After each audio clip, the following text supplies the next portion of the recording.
Ipinatawag ni Kuya ang weekly task leaders para sa isang anunsyo. Nais kong ipaalam sa inyo na ang kasalukuyang patakaran sa weekly task nyo na isa lang sa inyo ang makakaalam ng utos ay itinitigil ko na. Nangangahulugan, babalik sa dati ang patakaran. Ibig sabihin, sa akin nyo maririnig ang lahat ng aking susunod na iuutos.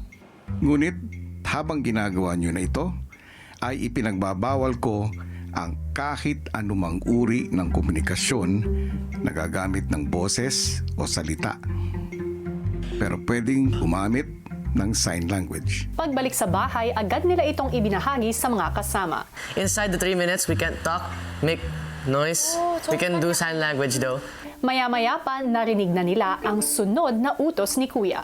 Maliban sa apat, ang lahat ay nakaupo sa living room. Tumayo ang apat na housemates na nakasuot ng tsinelas at sabay pumalakpak ng 8 beses.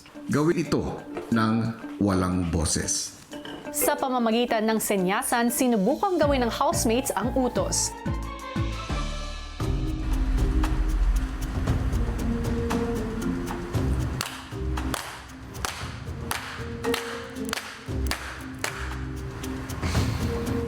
Para sa utos na ito, kayo ay walang mali. Matapos magtagumpay, ilang sandali lang at muli na nilang narinig si Kuya at ang kanyang utos. Sa garden area, tumalon ng 14 na beses pagkatapos gumapang sa ilalim ng 3 housemates na nakatingin sa itaas at may suot na medyas sa kaliwang paa. Gawin ito ng walang boses. Nang maubos na ang itinakdang oras, sinimulan na nilang gawin ang utos ni Kuya.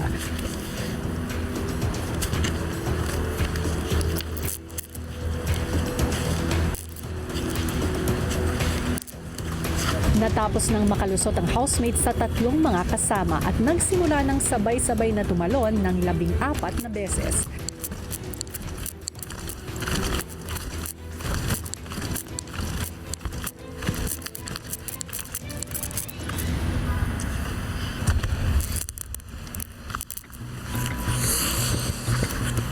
Base dito sa aking inutos, kayo ay may mali.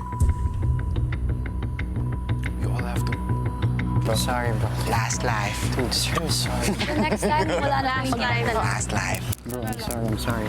Dahil sa kanilang ikatlong pagkakamaling ito, meron na lamang silang 2 beses na pwedeng magkamali para manalo sa weekly task.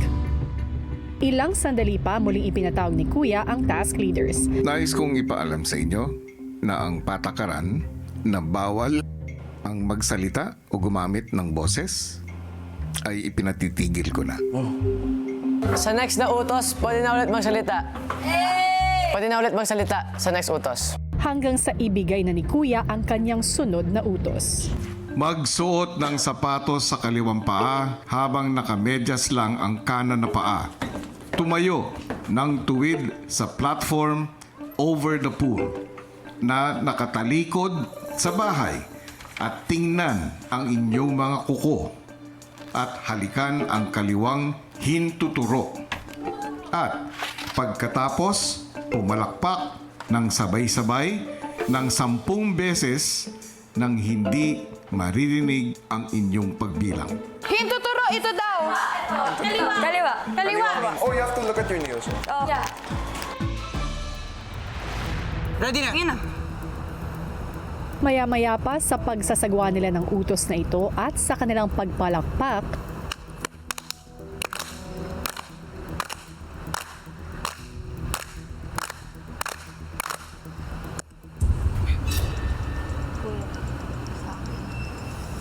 Housemates, nagkamali kayo. dahil dito, isa na lang ang natitirang maling pagsunod na meron ng housemates para maipanalo ang weekly task.